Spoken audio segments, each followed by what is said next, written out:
عن عبد الله بن المبارك قال كنت بمكة فأصابهم قحط. وش هو القحط يا إسماعيل؟ قلة الأمطار، صح؟ ما في أمطار. قال فخرجوا إلى المسجد الحرام يستسقون فلم يسقوا. إلى أن خرجوا إلى المسجد الحرام يطلبوا المطر. قال وإلى جانبي أسود. إيش هو أسود؟ رجل أسود، بجانبه رجل أسود منهوك. إيش معنى منهوك؟ ضعيف، مريض، متعب.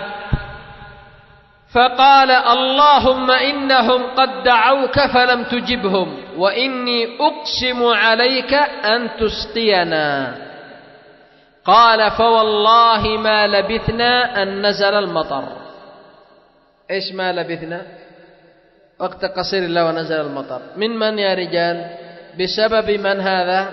هذا الأسود.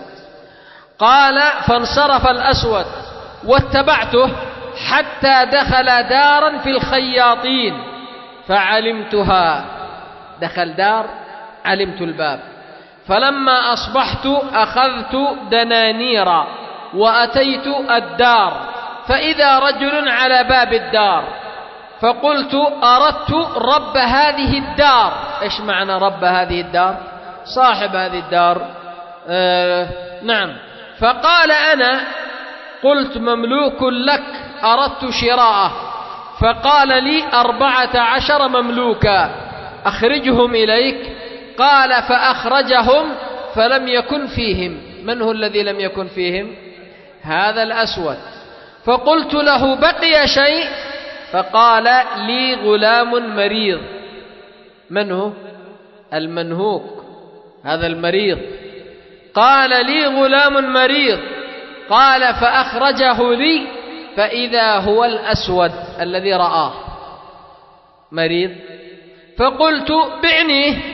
قال هو لك يا أبا عبد الرحمن. أعطاه ماذا؟ بلاش. فأعطيته 14 دينارا وأخذت المملوك. فلما سرنا إلى بعض الطريق قال لي يا مولاي أي شيء تصنع بي وأنا مريض؟ إيش تستفيد مني وأنا مريض؟ فقلت لما رأيت منك عشية أمس. إيش الذي رأى منه؟ عند أن دعا فاستجاب. قال فاتكأ على الحائط. منه؟ هذا الأسود. وقال اللهم إذ شهرتني فاقبضني إليك. ليش؟ ما يريد الشهرة ولا يريد أن يظهر ولا أن يعرف. قال فخر ميتا في الحال. سمعتم؟